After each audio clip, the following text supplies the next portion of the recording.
Hello everyone, Jungle Sona back again with another story time that's sure to put the jelly in your donuts. This is a story about redemption, second chances, and pirate ladies facing chronic back pain in the near future. So gather around that swamp cooler and listen to the story of the Rehabilitation. A few weeks ago, I, along with my two brothers Tony the Teller and N.A. Danky King, along with Tony's girlfriend Azarain, are playing some rousing games of League of Legends, my favorite way to lower my self-esteem. Naturally, being a team of 4 means we only need one random person to fill the last slot. We're playing Blind Pig. Easier to play whatever you want, less intense competition, and overall a more enjoyable experience for the most part. We're in Champ Select. Tony types Jung. Danky King types Top. I say Phil, and Ash says Support. Our last player types ADC, making me mid. We choose our champs: Set Top, Ari mid, Karma Support, MF ADC, Elise Jungle. However, the second Ash locks in Karma, I immediately start seeing messages from the MF saying things like, "Oh no, we've all seen these ones before." Not only that, but we hit the loading screen and I check the MF summoner level. It's 14. Classic ADC that's played this game for 2 weeks and thinks they know what they're doing. Ash is already at a solid 40 degrees of tilt, but things were just beginning. The lane phase begins, and not more than 10 minutes in, a fight breaks out in the bottom lane, resulting in Ash's death. MF doesn't skip a beat and types. She then proceeds to recall and heads straight to the top lane. At this point, Ash is now at a solid 90 degrees of tilt. Any more and she'll reach the point and overturn.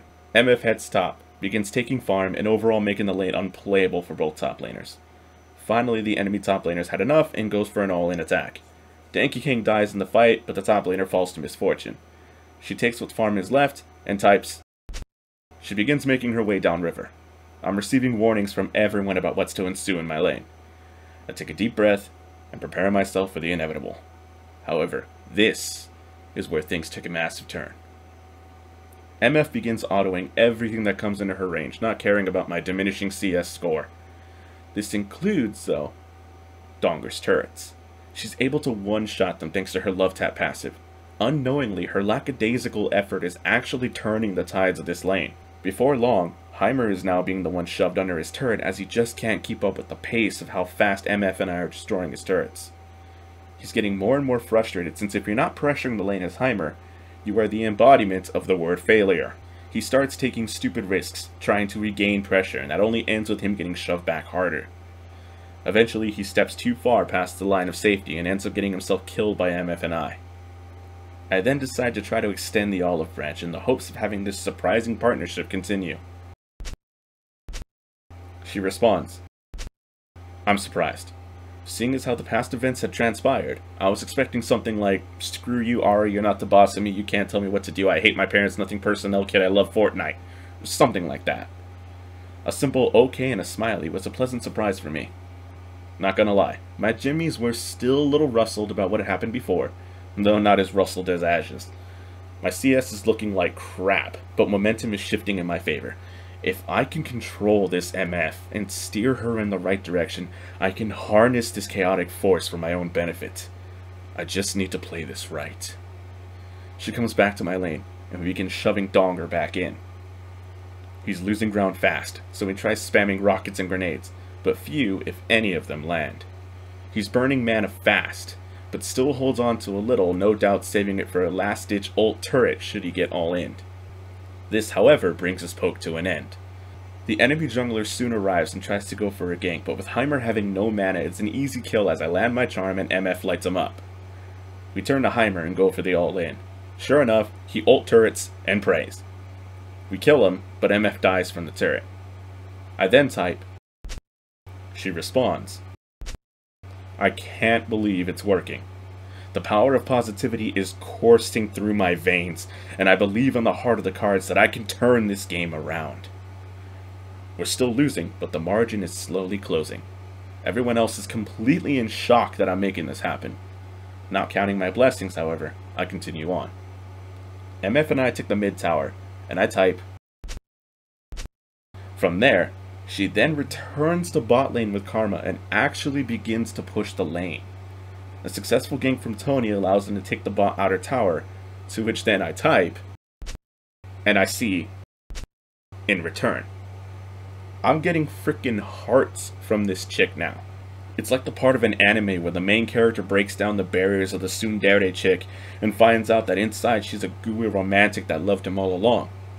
I'm hearing nothing but laughter now and questions like, how did you do this? I have no freaking idea. After taking bot tower, MF types.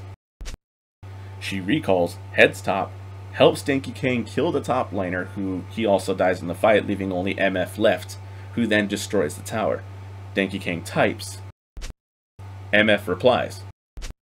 I hear hysterical laughter and the word "what" yelled over and over. You got her to be nice to him too? I'm asked. I go, wait. Watch this. I type.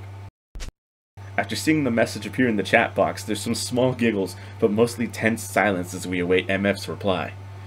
It's like slipping a "do you like me" message to your crush and waiting to see which box they check. Mine always said no. But anyway, after what feels like forever, I see... In an instant, I just hear the words "how" and "no way" being screamed. I make my way to the mid-inner tower. I'm met with 3 facing me ready to defend. I immediately move to my keyboard and message my new girlfriend Misfortune asking if she can come help me in mid. I see her moving from top straight towards me. With a charm hit from me and an ult from MF, who's mega fed at this point, we shred 2 of them apart, killing them instantly, and the third barely makes it out, leading to another take. I feel like the main protagonist of an isekai anime who doesn't actually do anything and has no redeemable qualities, but somehow has girls fall all over him. So how do you guys like my new wife, I ask. She may as well be at this point, Tony says. Well, your wife freaking hates me, Ash says. We all group at the mid inhibitor tower, ready for a big push. The enemy tries to defend, but they know they're too weak collectively to try to stop us. Heimer, who's probably been flamed this whole game for being useless, steps forward and tries to throw an ult grenade. He lobs it right before getting one shot by Ash, the karma of all people. I see. No way, screw that, no freaking way, screw her, that's not... Ash is screaming in full disbelief at what she's just read. You got her to be nice to me now? I feel like this hero who saved the day by turning our greatest foe into our greatest ally when everyone said that she was beyond saving. With the kill on Heimer, we pushed the base, killed their team, destroyed the Nexus, and won the game. Right before the victory screen, I see the chat pop up. We then all honored Misfortune for being tilt-proof. I reported her and closed out the client. And that is the story of the Rehabilitation.